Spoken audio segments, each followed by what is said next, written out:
पिया, मैं तो गोला मटोल मेरे दुबले पिया, मैं तो गोला मटोल मेरे दुबले पिया। सासू क्या खा के इनको पैदा किया, सासू क्या खा के इनको पैदा किया।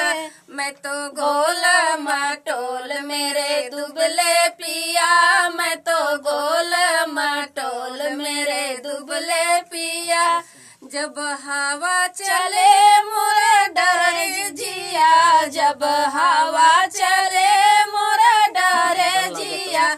मैंने पल्लू से बांधे हैं अपने पिया, मैंने पल्लू से बांधे हैं अपने पिया।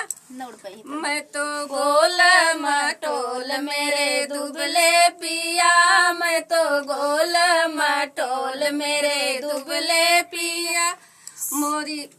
मोरे पिया के देख मुझे ऐसा लगा, मोरे पिया को देख मुझे ऐसा लगा।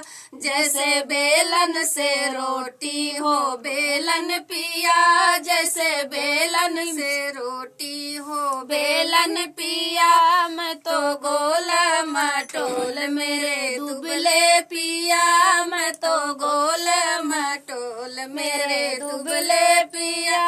मेरे संग की सहेली सब मुझ पे हंसे, मेरे संग की सहेली सब मुझ पे हंसे। सासू देख देख जलता है मेरा जिया, सासू देख देख जलता है मेरा जिया।